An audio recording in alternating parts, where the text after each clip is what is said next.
Друзья, я категорически вас приветствую на своем канале Königsberg Collection. Друзья, меня зовут Владислав. Я по-прежнему живу в Праге, я по-прежнему из Калининграда, да, и сейчас у нас второй выпуск, друзья, про толяра, разговор о толярах, если можно так сказать. Буду сегодня показывать второй пул, так сказать, монет, которые я подготовил для вас специально, которые вы можете увидеть, посмотреть, что-то купить, если вам вдруг понравилось. Друзья, все продается, все, что я показываю на своих видео, все продается. Сегодня у нас также уникальные, замечательные монеты, которые просто мимо которых просто пройти мимо просто невозможно, друзья.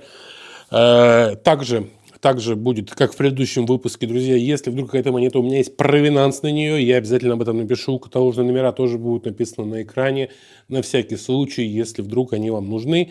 Если вдруг вы по каталогу собираете, да, чтобы вы увидели такие сразу, опа, Devonport 3033.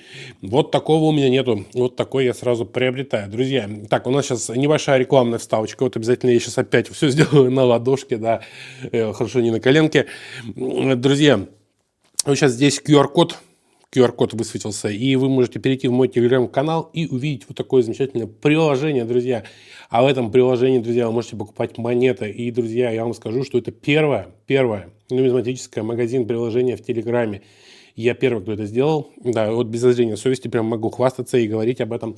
И вот вы сейчас видите, как я вот его скроллю, листаю и показываю, что у меня там есть в продаже, друзья. Так что заходите, обязательно делайте покупки и, да, получайте удовольствие от нашего замечательного дела, которое называется нумизматика. Так, ну что, друзья, перейдем к обзору толяров. Толяра у нас сегодня просто великолепнейшие. Я надеюсь, первый выпуск вам понравился, потому что я сразу же после первого сел записывать второй, потому что у меня уже все готово, да, собственно, я сейчас 3 выпуска сразу запишу. Выйдут они в разное время, потому что, да, чтобы люди успели их все посмотреть. Я выключил свет слева, который у меня был, у меня тут 2 света, один справа, один слева. Я извиняюсь, немножко простыл после Нового года, да, хорошо погулял. Друзья, выключил свет, потому что мне показалось, что слишком ярко было, да, и, в принципе, при монтаже, если что, я там яркость немножко убавлю и сделал по старинке, как было до этого, как я снимал, когда только один источник света у меня вот здесь справа висит, такой хороший, сочный, яркий, мощный. Так, ну что, друзья, перейдем сразу к делу, потому что время уже 3 минуты, я разговариваю и до сих пор не показал ни одного толяра. Вы, наверное, обратили внимание вот на этот большой слаб, друзья. Обращайте на него внимание, это жемчужина нашего сегодняшнего выпуска. О нем я расскажу позже, обязательно покажу, друзья. Монета просто великолепная, шикарная, и она всячески достойна похвалы и вообще вашего внимания, потому что такого вы еще не видели, это точно. Потому что я до этого точно такого никогда не видел. А я много чего видел, друзья. Так, Saxon Old Gotha, друзья, это широкий двойной талер, он прям вот широкий, он прям здоровый, он такой прям весомый, друзья, и опять он немножечко старенький, он 1557-1567 года выпускался, друзья. Великолепная монета, Иоганн Фридрих II, это Бриттер Доппельталер называется по-немецки. Сам по себе редчайший формат, и я вам скажу такое вещь, что вот этот правитель Иоганн Фридрих II, он проиграл борьбу за курфюршество и был заключен пожизненно в тюрьму. Да, естественно, монеты перестали чеканить, и, естественно, часть тиража сознательно уничтожили. Чеканились много, чеканились, точнее, мало, переплавлялись много, и только видно в цене, друзья, цена на эту монету 13 тысяч евро. Редкая вещь, действительно редкая вещь, и, в принципе, да, осознанно собирая тяжелые толяра, тяжелые вещи, несмотря на то, что здесь есть граффити, да, вот на поле кто-то написал ЛТ, я не знаю, что это значит, надеюсь, не Литва, но, хотя, какая разница, ну, даже если Литва, то что дальше? Ну, в любом случае, друзья, да, что такое свои инициалы выгравировал, зачем, непонятно, монету подпортил, ну, ценность она от этого сильно не потеряла, друзья, 13 тысяч евро в наличии, если кто-то увлекается, то без проблем. Пишите, свяжемся, пообщаемся, да, Telegram, ВКонтакте, все что угодно, друзья, WhatsApp, может, я вам скину, да, напишите мне в Telegram, я вам скину в WhatsApp, ну, лучше, конечно, в Telegram писать, друзья, WhatsApp этот не люблю, да, тем более сейчас он у нас там на родине хреново работает, поэтому, да, мы вот Телеграмом пользуемся и нормально. Друзья, вторая монетка, которую я вам уже начал показывать, но еще рассказываю про предыдущую, это Магдебург, это, друзья, талер 1591 года Иохим Фридрих. Друзья, это классический, поздний ренессанский портретный талер конца 16 века. Очень ранний такой тип до всех саксонских, вот если можно так сказать, до 30-летней войны. Магдебург, у них, кстати, вообще там интересная история была. Может быть, знаете, что такое магдебургская свадьба? Ну, короче, была такая... Они отказались подчиниться императору. И войска там устроили резню, уничтожили почти весь город, почти всех жителей убили. Там что-то было около 25 тысяч человек жило, что-то такое. И 20 тысяч убили человек. Город снесли на 90%, друзья. Но талер вот остался и стоит недорого, кстати, всего 1900 евро. Монета великолепная, здесь небольшой непрочекан, качество очень шикарное, монета классная, друзья. Магдебург достойная вещь для любой коллекции и стоит, в принципе, адекватных денег. Да, это не какой-то космос там. И не частая вещь, друзья, но оно того стоит обязательно. Я очень крайне вообще критично рекомендую к покупке. Друзья, вот, кстати, вот половинок мало у меня, половинок немного, но вот одна вот половинка талера у меня вот есть. Саксония Альбертина, естественно, друзья, 1611 год, траурный выпуск, это необычный полуталер, текст посвящен, тут все, только текст, друзья, только текст. Только текст на талере, да, вот и так и сяк. Качество очень хорошее, монета вообще превосходно, тут небольшой непрочекан есть, может быть, засорение штемпеля было. Ну, почти без следов хождения, друзья. Этот текст посвящен смерти курфюрста Кристиана II и передаче власти Иоганну Георгу I и Августу, друзья. Вот тут все это написано, вот тут все вот прям вот так вот все расписано, вот без лишних, да, делов, вот все расписали, тут даты жизни и смерти, я так понимаю, и вот штемпельный блеск, друзья, патина, приятная монета, очень хорошая, и стоит недорого, всего 1800 евро, так что если вы увлечены этим делом, то вам обязательно эта половинка талера, прям, мне кажется, нужна. И самое главное, да, почему половинка талера, друзья, чтобы, я думаю, талер-то не каждому в руки попал бы, а это такое информационное такое, объявление такое, да, вот выпустили монету, и я думаю, она походила, чтобы все были в курсе, все знали, что такое, хотя, мне кажется, в то время не все читать умели, но как есть. Друзья, Saxon Middle Weimar, очень знаменитая монета, я думаю, многие сразу ее узнали, это один талер 1612 года, называется «Братья». Тут Иоганн Эрнст и 7 его братьев. В простонародье монета называется «Тараканы». Да, монета называется «Тараканы». Немножко такое оскорбительное название, друзья. Как по мне, я не очень люблю их называть тараканами. Ну, многие называют, да, поэтому я как бы не мог не сказать про это. Тут у нас, друзья, мне кажется, что-то вот про такую коллективную власть. Да. С таким намеком, что тут правил род, наверное, а не человек. Ну, хотя... Это, может быть, я сам себе придумал уже. Ну, в целом, друзья, монета офигенная, монета классная и стоит всего 700 евро. Талер не крупный, но очень интересный, потому что здесь сразу 8 портретов. Те, кто собирает портреты на талера, обязательно берут этот себе, потому что тут сразу 8 портретов. Такое как бы встретишь вообще абсолютно нечасто. А вот эта монета, что у меня сейчас в руках, это вольный ганзейский город Любек. Друзья, это талер 1595 года, город Любек. Это центр Северной Европы, это глава Ганзейского союза, друзья. У нас, кстати, на реверсе по классике двуглавый имперский орел. Естественно, не забыли упомянуть императора Рудольфа II, друзья, вот по канту, ну, с краю, видно надпись, да, Рудольф II написан. Кстати, не смотрите на непрочеканные, монета аунс, кстати, да, вот это точно заявлено, ну, XF плюс аунс, будем так говорить, великолепный экземпляр, друзья, ну, конечно, 16 века, в принципе, да, тут сильно разговаривать про состояние тяжело, но если мы сдадим, я думаю, она АУ получит без проблем вообще, яркая, красивая, сочная, мощная. А вот на аверсе, кстати, у нас святой Иоанн с ягненком, который держит сердце с гербом города, что очень интересно. И вообще, если вам нравится нумизматика, друзья, мне кажется, что эта монета станет отличной частью любой коллекции всего за каких-то 700 евро, что, как по мне кажется, совершенно недорого за вот такой замечательный экземпляр. Следующую монету, которую я вам покажу, я не скажу на нее цену, друзья, потому что я не могу найти, почем она была куплена. Да, вот нет у меня в записях и все, вот нет ее в записях. Я ее уже показывал в предыдущем видео, я там немножечко забыл, как она называется. Да, это, друзья, 100 лет аугсбургского исповедания, это я уже запомнил, конечно. Это одна вторая талер 1630 года. Очень, очень серьезная монета, на самом деле, для того времени. И, друзья, тут у нас Иоганн Георг. Иоганн Георг, а вот это, друзья, это Мартин Лютер, тоже очень серьезный дядечка. Он как раз вот с этим аугсбургским исповеданием очень сильно связан, очень тесно, да, он, собственно, его продвигал. Друзья, блин, по цене, вот не скажу, в любом случае, если я как бы найду свои записи, я уже добавлю здесь бегущую строку, где будет написана цена, уж прошу простить за это. Друзья, еще одна Саксония. Саксония Альбертина. Да. Двойной таляр, друзья, 1635 года. Двойной таляр. Что это значит? Это значит, что монета весит почти 58 грамм. Шикарная, великолепная вещь. Тут у нас Курфюрст, Иоганн Георг I. Друзья, это Доппельталлер. Да, все время тяжело мне с этим произношением. Середина 30-летней войны, между прочим, да. И, кстати, вот эта монета памятная, я говорил в предыдущем выпуске, что их было немного памятных монет во время 30-летней войны, друзья, да, вот она как раз таки и была. Это выпуск середины 30-летней войны, поэтому тут как бы без изысков, но уже все шло как бы уже, наверное, ближе к окончанию, да, Пражский мир там, ну, все дела, сами знаете.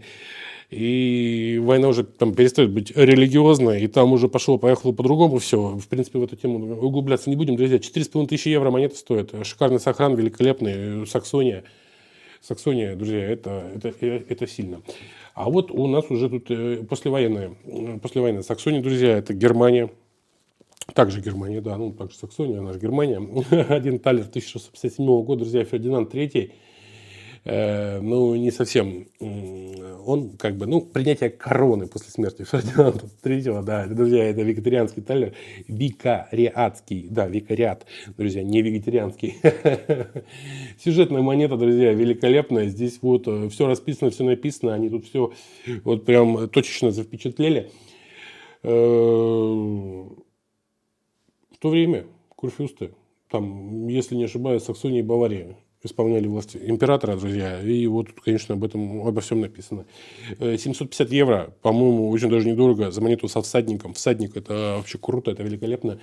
И про всадника я расскажу вам немножко попозже, буквально через пару монет, потому что еще будет одна монета со всадником. Так, и следующая монета, которую я вам хочу показать, друзья, это половинка талера. У меня про нее был шотс. Это очень интересная монета, друзья. Это Саксен Вайзенфелс. 1/2 талера 1669 года. Это траурная монета. Очень необычный выпуск. Крайне необычный. Похоже, герцог Август очень любил свою жену, потому что свою первую жену. Потому что в честь ее смерти, так сказать, да, выпустил траурную монету. Смерть Анны Марии Мекленбург-Шверинской, первой жены герцога Августа, друзья. Вот так эта монета называется. Тут у нас все как положено. У нас тут дата рождения, дата брака, дата смерти, возраст. Это просто нумизматический надгробный камень, друзья. По-другому не сказать. Редкость большая, 1900 евро. Шикарная монета, великолепная. Очень мне нравится. И я удивлен, что он до сих пор у меня, что до сих пор никто не купил. Следующая вещь, которую хочу показать, друзья, это вообще это видовой талер. Это мои самые любимые, наверное, талера. Ну, вообще все сюжетные, и вот видовые, это вообще, вот я просто с ума схожу. Друзья, это Нюрнберг, 1 талер 1694 года. Так сказать, 17 век, конец, начало 18-го. Это пик видовых талеров, друзья. Это нюрнбергский видовой талер. Это строгая классика вообще немецких городских талеров. Друзья, городской талер – это просто пушка-бомба. Здесь еще великолепнейший, просто шикарнейший вот этот гербарий. Я извиняюсь за этот каламбур. Друзья, герб просто шикарный. И вид на город, и просто пушка. Друзья, всего 1400 евро. Редкая монета, действительно, очень красивая, в очень хорошем состоянии. Я крайне рекомендую ее к приобретению. А вот, кстати, вернемся к теме всадника, друзья. Это Саксен Вайзенфелс, талер клипа 1702 года. Вот если эрки ставить, 3 эрки минимум. 3 эрки минимум. Я ставлю эту монету. Друзья, Иоганн Георг, конные соревнования при благословении наследного принца. Я снимал про эту монету видео, оно у меня есть и на Ютубе, и в Инстаграме, и в ТикТоке, естественно. Друзья, очень необычная тут вещь, то, что конь двигается. Да, на самом деле, потому что обычно они все статичные просто стоят, и было такое табу, что ли, вот на это все дело. И вообще обычно они были в то время там, и клипы, и прочее, они были орденские, там, эмблемные, ну, все что угодно, друзья. Но чтобы вот на коне вот так он двигался, это, конечно, достаточно редкая вещь. Стоит 6800 евро, друзья. Действительно редкая. И аристократическая, так можно сказать, аристократичная. Вот так вот правильно будет. Да, вещь, друзья. Ну, что могу сказать, Саксония, и я это говорю уже не раз, может себе позволить. Да, особенно в то время у них там просто ого, как хорошо все было.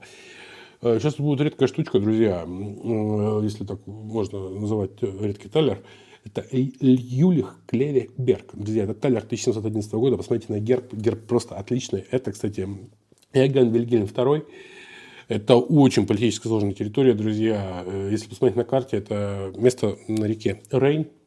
У них там постоянно, если почитать, да, шли какие-то замесы, война какая-то. Вот это место, оно очень стратегически важное было. И из-за него, конечно, постоянно все воевали. И вот у них там не очень удавалось там что-то начеканить. И монета действительно редкая. Чеканка вообще такая, монета вообще не провинциальная, там небольшой городок. Да, ну все по-серьезному, друзья, все по-взрослому. 6200 евро, и оно ваше. Обратите внимание, обязательно обратите внимание, выпуск просто великолепный, ну, в принципе, как и предыдущие все. Скромный парень. Не мог пройти мимо, друзья, и не добавить Венецию.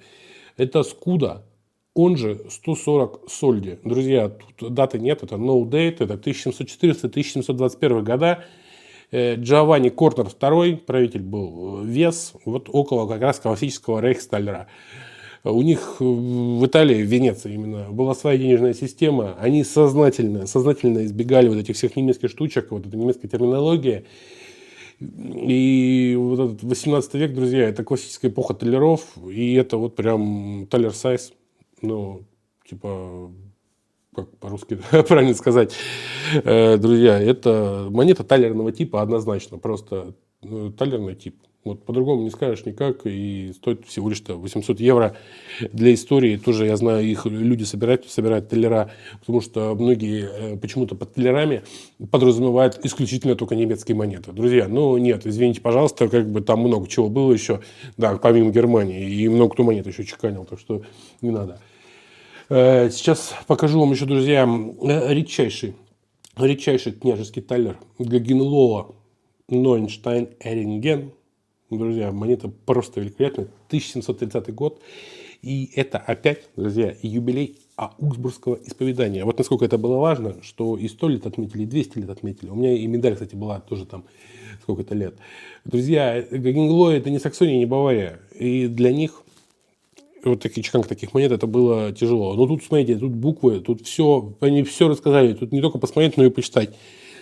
Они все рассказали, все показали, что к чему, где тут все обозначили.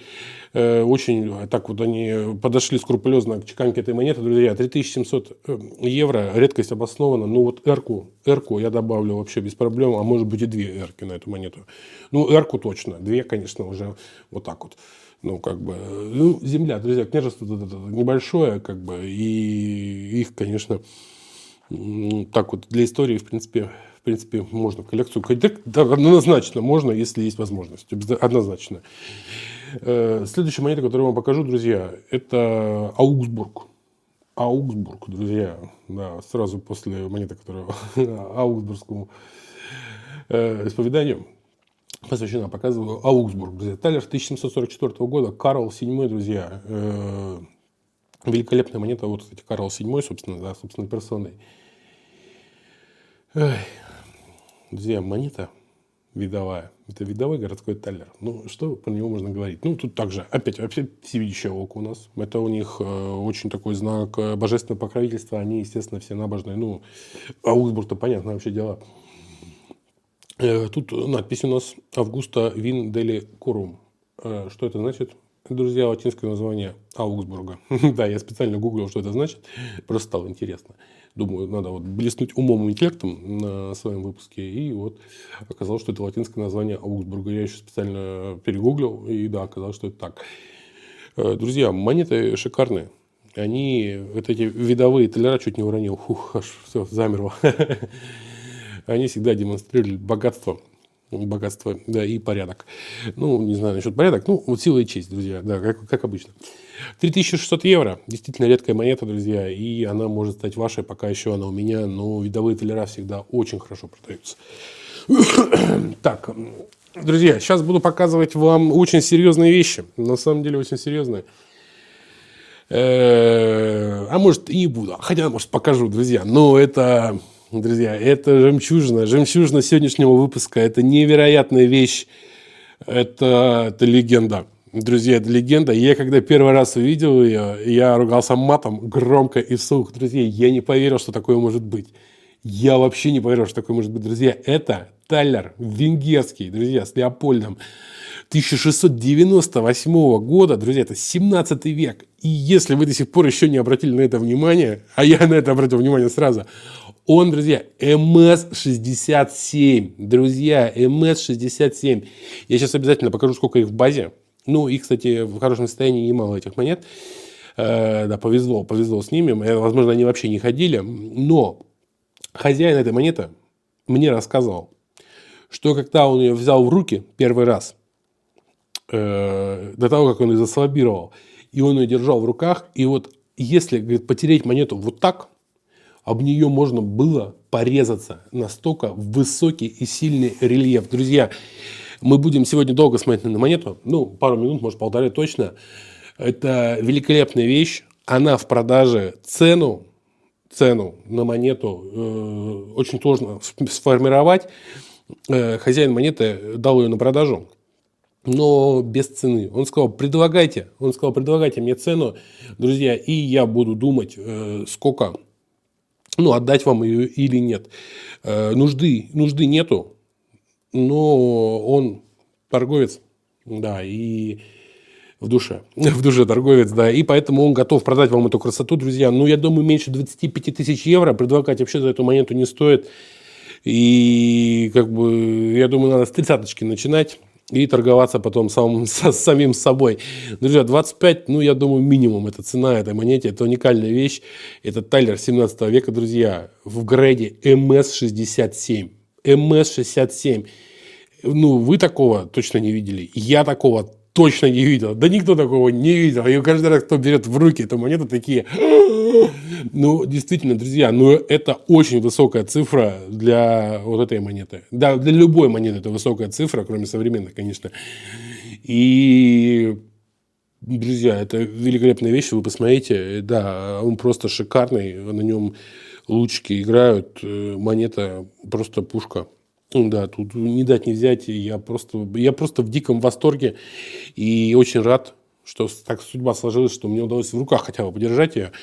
И если мне удастся ее продать, будет, конечно, круто. Но она в любом случае когда-нибудь уйдет.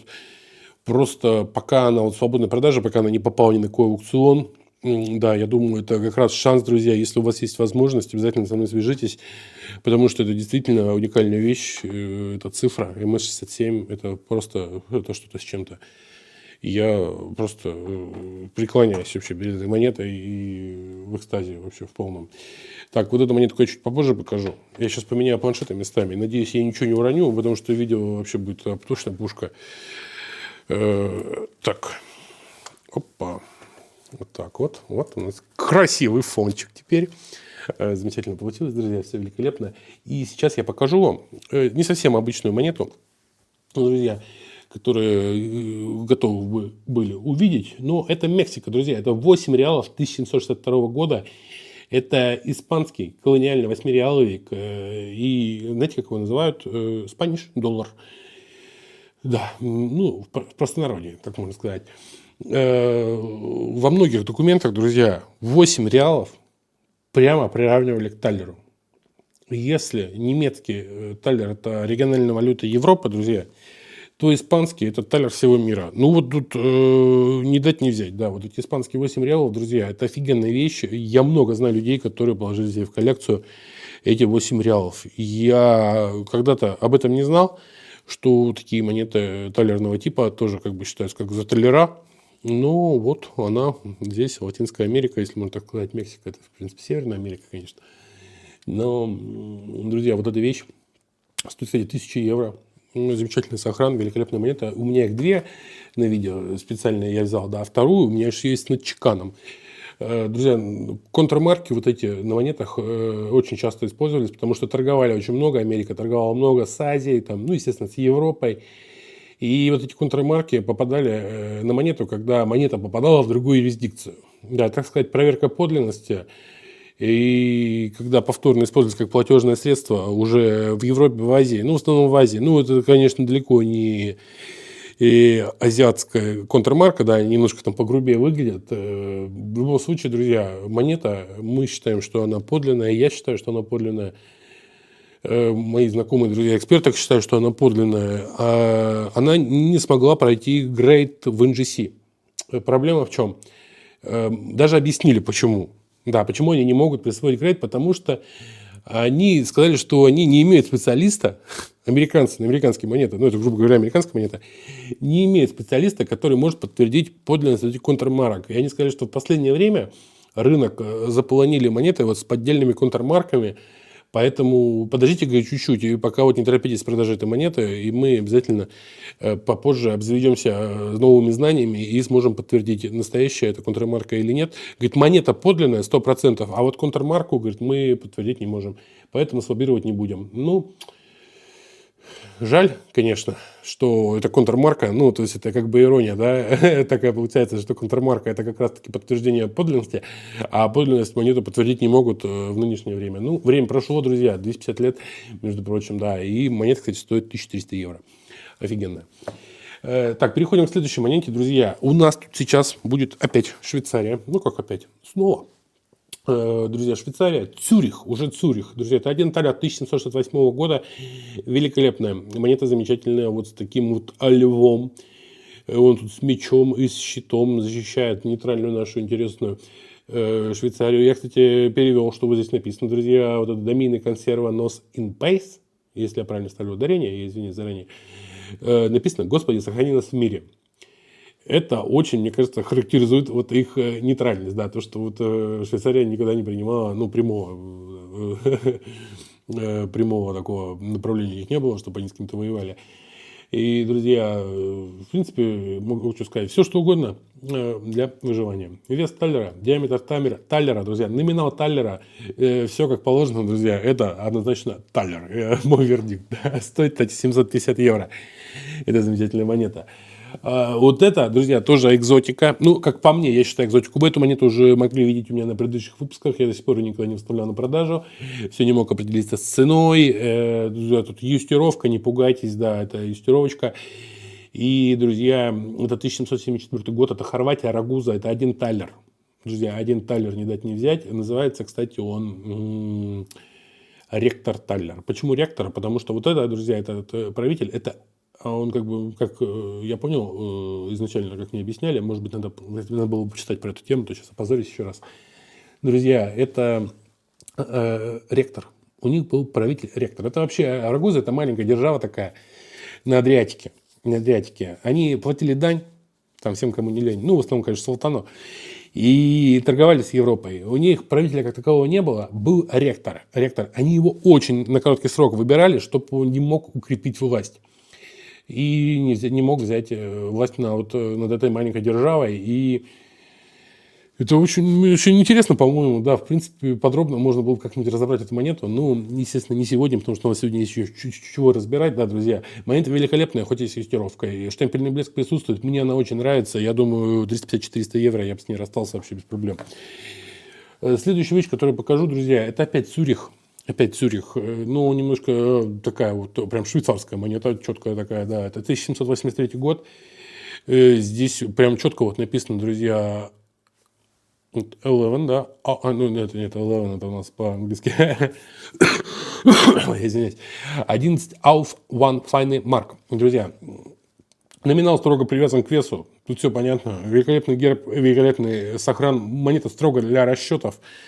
Рассчитана на купцов, банкиров. Друзья, герб очень классный, львы, смотрите, шляпа, тут вообще и пшеница, и пшено, и все на свете, и еще какое-то здание кверх ногами. А может, я ошибаюсь. Друзья, 750 евро, и она ваша. Замечательная монета, очень красивая Швейцария. Мне вот она очень нравится, по мне очень необычная. Вот нашел вот такую вот красотку. Друзья, 2/3 талера. Мне кажется, это самая дешевая монета в выпуске. Самую дорогую монету я уже показал, забыл на нее внимание акцентировать. Ну, хотя мы, да, достаточно много посмотрели на этот талер МС-67. Друзья, ну это самая дешевая монета в выпуске. 100 евро. Саксония, 2/3 талер 1786 года. Фридрих Август, друзья, третий, между прочим. И они часто встречаются в Сохране, потому что очень активно ходили в обращение. В принципе, 2/3, 1/3 талера в Сохране найти тяжелее. Я вот недавно был на выставке в Германии и видел в Сохране вот эти вот 1/3, 2/3 талера Саксонии разных правителей там разных годов. Была прям шикарная подборка у человека. Но просил он за них очень крепко. Ну, и я его прекрасно понимаю, друзья, почему так. Потому что монеточки они с большими тиражами очень активно ходили в обращении. Это рабочая монета, друзья, поздней стабильной эпохи. И поэтому, как бы, ну, понятное дело, что у сохранних будет найти тяжело. Но вот это, друзья, вот это XF твердый, точно вообще даже с остатками штемпельного блеска я хочу всего лишь 100 евро. Так что если кто-то хочет, то без проблем. Друзья, еще один конвенционный талер сегодня. Или у нас не было до этого конвенционных? Блин, не помню. Ну ладно. 1793 год, друзья, Пруссия. Фридрих Вильгельм II. Моя родная любимая Пруссия, друзья. Обожаю ее. Шикарная монета, великолепный сохран. Когда ее чеканили, Пруссия еще не была такой великой державой.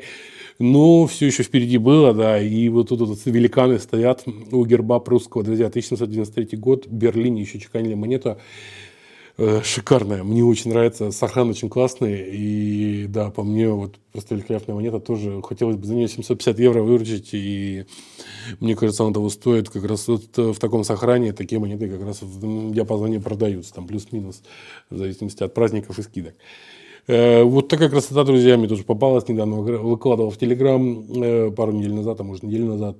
Германия, Фульда, друзья, 1 талер 1795 года. Фульда, это, друзья, духовное княжество такое было в Германии, и у них все понятно, короче, с ними. Друзья, у них вот очень интересная монета. Вот это я тоже перевел обязательно, да, потому что уже увлекся этим переводом этих надписей. Друзья, это написано «За Бога и Отечество». Ну, собственно, чего мы ждали от духовного княжества. У них очень сложный, очень интересный герб. Мне очень понравился, поэтому я эту монету купил, собственно. 650 евро, друзья, и она может стать вашей. Как бы это вообще без проблем. Так.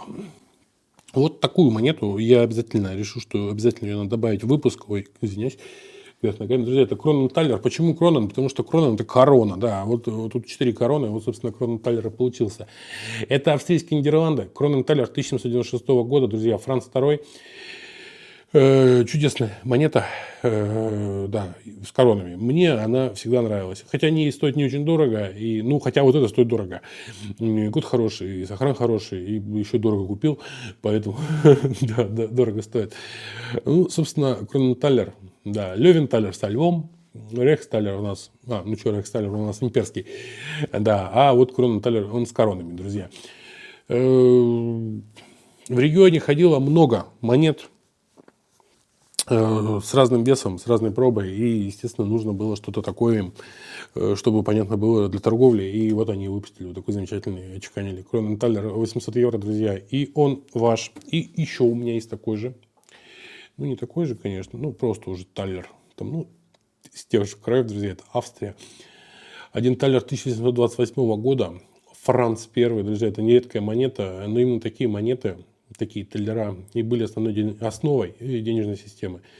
Друзья, это уже не просто средневековое серебро, это имперская валюта. Друзья, тут по-другому не скажешь, да, шикарная вещь, 1828 год, 600 евро стоит, сохран, мне очень нравится, монета мне очень импонирует, обязательно обратите на нее внимание. Вещь, которую я вам хочу показать, еще одну.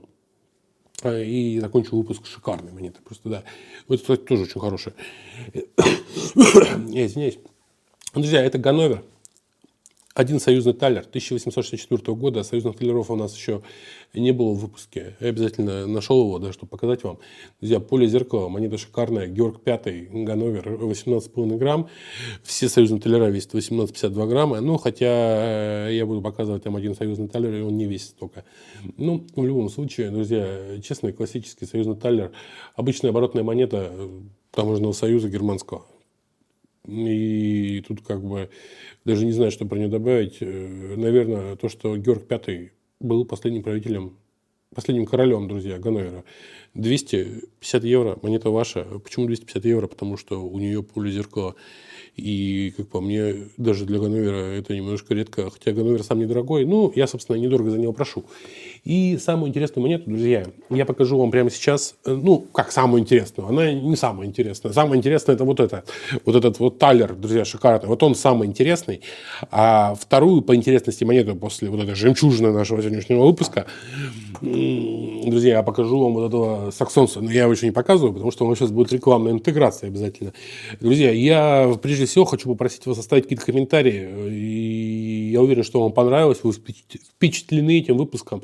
Напишите что-нибудь в комментариях. Понравилось, не понравилось, что вам, какая монета больше всего запомнилась, какая не запомнилась, что вы хотели приобрести, о чем мечтаете, может быть, что бы хотели увидеть в других выпусках. У меня много монет. Я очень скрупулезно подошел, повыбирал какие-то талера. Естественно, выбирал самые интересные, самые красивые. И просто так получилось. Например, я хотел показать там какие-нибудь свадебные талера, там, победные талера хотел показать, обязательно хотел показать в выпуске. Но у меня их просто не оказалось в наличии. Да, это так обидно, что когда я начал снимать видео про талера, у меня не оказалось ни одного победного талера. Ну и победные талера, я имею в виду Германскую империю уже позднюю, которая 1871 года, вот эти талера, про них говорю. Так, а я же хотел рекламную интеграцию. Друзья, да, ну вот здесь вы увидите QR-код, вы его просто сканируете и появитесь в моем телеграм-канале. В телеграм-канале есть приложение, друзья. А вот тут под видео, у меня есть еще куча, друзья, куча всего. Это ВКонтакте, это ТикТок, это Инстаграм, Телеграм, что там еще у нас, да, вот, собственно, наверное, все. Ну, Ютуб обязательно, да, если смотрите видео, если не подписаны, друзья, обязательно подписывайтесь, не обижайте меня. И что-то еще хотел я прорекламировать и, собственно, наверное, забыл, поэтому это что-то останется без рекламы, друзья. Ну, в любом случае, надеюсь, я не сильно сегодня затянул резинку с этим видео, резину тяну, да. Друзья, что вы сейчас видите на экране, это уникально, хотел сказать, но нет, наверное. Ну, ближе к уникальности тут все-таки есть, друзья. Это Саксония 1 талер 1839 года, МС-65, поле зеркала. Не знаю, почему пруфлаг не поставили, вообще пруф. Я сейчас переверну, и вы сразу все поймете, друзья. Это редчайшая вещь. Редчайшая, великолепная вещь. Это визит Фридриха Августа II и его жены Елизаветы на монетный двор. Это необычный оборотный талер, друзья. Это памятный штучный выпуск. Тираж меньше сотни, может быть меньше 10 штук. Это музейный уровень, друзья. По-другому не скажешь. В шикарном сохранении монета стоит 11 тысяч евро. Очень крутая вещь для настоящих ценителей талеров. Так что, друзья, если вдруг вам это понравилось, вы напишите мне, я вам это продам. Собственно, наш второй выпуск подошел к концу. Сейчас будет ссылочка здесь на первый выпуск про талера. Если вдруг так получилось, что вы смотрите второй, а первый еще не видели. Да, вот здесь можете нажать на ссылку, и вроде как она здесь появляется.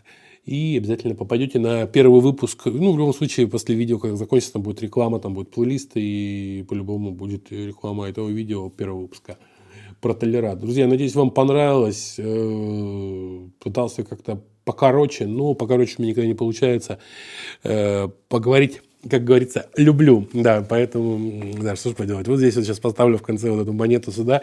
Любуюсь, сижу весь выпуск рассказываю про другие монеты, а смотрю только на эту. Ну, друзья, еще раз, на бис, так сказать. Посмотрите, это МС-67 талер, друзья, хоть и в Венгрии. Что я имею в виду, говоря, хоть и Венгрию, конечно, хотелось бы, чтобы это был немец. Если бы это был немец, друзья, тут будет 25 тысячами минимум не обошлось бы. Я думаю, это было бы, наверное, 250 минимум. Я не знаю, честно говоря, что за монета, тут тоже как бы такое дело. Но в любом случае, друзья, всем спасибо за просмотр, спасибо за лайк, за подписку. Вы обязательно поставили, обязательно, я знаю, написали мне какой-нибудь комментарий. Жду вас в своем телеграм-канале и обязательно жду вас в 3-м выпуске, который скоро выйдет.